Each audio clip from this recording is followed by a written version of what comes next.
Hi, everyone, and welcome to another episode of Field Trip. I'm Ryan Estes, and today I'm joined by two very special guests. The first is my colleague here at Frontline Education, Mitch Welch. Mitch spends his time working with school districts and helping them think through processes and systems in their human resources departments. And Mitch, I always love working with you, but I think this is your first time on Field Trip, so I'm glad to have you here. Thanks for having me. I'm excited. My other guest is Dr. Sundie Dahlkamp, Executive Director of Human Resource Services at Pearland Independent School District in Texas. Sundie, again, thanks for joining us. Oh, pleasure's all mine. A quick word before we jump in. Today we are beginning a short 4-episode series revolving around processes for managing school personnel. Think position management, vacancy management, data visibility, that kind of thing. Those might seem like abstract concepts, but the goal here is really to bring it down to earth, and Mitch and Sundie are the perfect people to help do that. We're going to begin by talking about workforce oversight. And to start off, I'm going to throw it to Mitch. Mitch, as someone who, and I'm talking about me here, does not have decades of experience in school district HR, when you say workforce oversight, what exactly do you mean by that? And Ryan, thanks. And I'm going to ping off Sundie here too. And as we've been partnering together and we've been trying to create this environment of, do we have good visibility of our data? We all know in education that we have so many times in our past, we've had to make decisions on the fly. And I don't know how many decisions Sundie's made today already on a Friday at 1:00 in the afternoon, right? And how many decisions she's had to make if someone walked in the door and asked her a question and she needs to pull data. We've changed. Right? We are no longer campus specific. We're no longer isolated on islands in different buildings. We are an organization that has to maintain people and has to oversee their data because they have to sit in the right chairs with the right qualifications, with the right requirements, because we're responsible for them, because we're responsible for kids. So oversight, in my opinion, it's like, do I have an easy way in a single location, maybe not single, but in some kind of location to say, I can go get data quickly? That gives me a picture of my organization and my workforce. I think workforce oversight with regards to data it's not where it needs to be. I think you have a good definition of workforce oversight, but as a fairly large suburban school district here in Texas, I think that we are in a better place than we used to be. I think we are not where we need to be. Major companies are way better experts at workforce oversight with regards to data access, data mining, data gathering, reporting on their data. They're much better at it. They've been at it a lot longer. School districts, K-12 education, regardless of the state or the size of your district, has not gotten to where we needed to be. We lived in paper for a very long time. We loved paper. We find files of paper all the time. They're everywhere. But we definitely, in my district in particular, I have a better finger on the pulse of what's going on in different departments, in different campuses. The communication is better. The trust is better. Campuses have to be able to trust that central office isn't going to back over them if they make a mistake on their data. And vice versa. Central office has to trust that the campuses know what they're doing with regards to reporting on their data. We have monthly meetings here in my district referred to as focus meetings. And all we do is get in a room, the players in the game, whether it's curriculum and instruction, human resources, special programs, and we talk about campuses that do not have good student outcome, right? They're struggling, right? The campuses are struggling. And if we didn't have access to turnover data, testing data, attendance data, discipline data, if we did not have access to all of that, or we were still counting noses one at a time, those meetings would be absolutely a waste of time and probably not even existent. They would be completely unsuccessful. This is such an easy conversation because we've so many times in my relationship with Sundie, she says, I need this, or this is not in a timely manner, or we need this better and cleaner, and we need to clean up a process. I think what's even more interesting is we're introducing a term that's very organizationally outside of K-12. Workforce oversight is used common. But if you talk about workforce oversight, that's not a term people throw out of their mouths in education.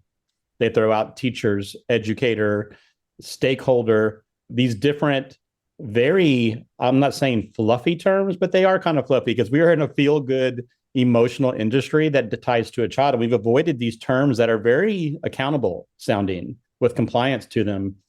But I'm realizing that we almost got to talk that way and then learn how to think in a workforce oversight lens.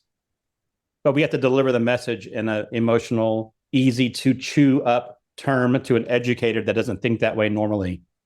Absolutely. That's the challenge. You're putting lipstick on a robot. You have to make that robot be friendly and kind, and it's going to give you a sticker when you're done. Like we are still dealing in the world of education. We are still dealing with people. We are still dealing with a workforce that is intrinsically motivated. They take these jobs with their heart. They don't take these jobs with their head. And so to take something very logical and very concrete like data and come at people that took this job because of a passion or a calling and explain to them that this data is going to keep their field alive is hard. It's hard. It's hard. Very difficult. And I'm going to throw this at you, Sundie. As we were preparing for this, I was thinking, if we say workforce oversight, but then I ask you to define workforce insight, how does that change the use of the data and the use of the terms? Or workforce oversight giving you view, workforce insight giving you decisions. I think it's a very delicate balance between the two, but you need both. So what are your thoughts on that? I'd love to hear your workforce oversight is going to be very numbers driven, right? It's data, it's charts, it's wins, it's losses, it's X's and O's. It's very data driven, right? The oversight of something, the monitoring from afar, whether it's at the campus level, the classroom level, the district level, it doesn't matter, right? It's all oversight. Workforce insight is going to take expertise in a field. It's going to take a little bit of gut instinct, right? It's going to take a little bit of knowledge. It's going to take more of a human element, honestly. Oversight, you can be completely removed from your position and you can oversight all day long. To have insight, you have to be present. You have to be physically there. A lot of people are mad that K-12 education has not started exploring work from home and virtual and all these kinds of things. You can't have educational insight without people, and people have to be present and people have to interact. And that's how you get expertise. That's how you get those gut instincts. You're not going to get it from looking at a spreadsheet of numbers ever. And it's tied to my knowledge of the person sitting in front of me, right? It's relationship. I loved your term. It's a gut instinct because there's some risk that needs to be taken when you think about insight. Hey, okay, what do you think about this? Let's try something. The data says this, but maybe not. Maybe we should try this together and see if it doesn't work. We'll take another path. There's got to be some time flexibility. Oversight, sometimes we're reporting up. We're reporting to a state. We're reporting to a district. We're reporting to a school board. Insight, I'm working with a principal. I'm working with a grade level department. I'm working with a level of educators that are on a committee. And I got to be cognizant of how I talk with the environment that I create, that it's safe and risk can be taken. I can fail and still come and say, hey, it didn't work, but now let's try something different. And balancing, I'm finding when the districts that I'm partnering with, including your own sometimes, that's a hard balance because we get one side or the other, right? And it's changes in the moment. And it's like, I might be insightful with you right now, but then tonight, after I get back and make a decision, I might have to bring some oversight data to bring to the table. And so it's interesting, that kind of balance that we have to have. Risk is hard in the world of education because you're not just dealing with an employee workforce that obviously has people involved, but you're dealing with kids. I tell people all the time, it doesn't matter which part of K-12 education you work in, you're working with kids. You're working with kids in some capacity. And here's a little tip. Parents don't keep the good ones at home and send what's left over. They send you their pride and joy. They send you everything they have at their house. And so you have to have some insight there, and you have to have enough oversight of your data to know when trial and error is going to be an acceptable behavior and when trial and error is not going to be an acceptable behavior. I can tell you in Texas, we have what we refer to as STAR testing, and we don't have a lot of risk taking in that factor because that's how we report to the state and that's how they grade us. But when we're developing a fine arts curriculum or something that's a little more soft, we do have some creative insight and we can sit down and say, what do you think? But there's those moments that occur that you just don't have a choice. But then on the other side, you're always dealing with people. So if you don't have insight and you're only working with oversight, the chance of you missing the mark is absolutely existing. This is great stuff. Mitch Welch and Sundie Dahlkamp, I really appreciate you both coming on the podcast today. This brief conversation really wraps it up for introing the topic of workforce oversight. And next time we are going to talk about position management. It's going to be a barn burner. Don't miss it. Field Trip is a podcast from Frontline Education, a leading provider of school administrative software.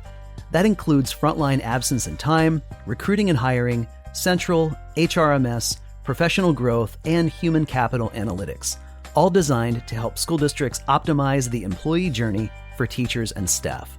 Learn more at frontlineeducation.com. For Frontline Education, I'm Ryan Estes. Thanks for listening and have a great day.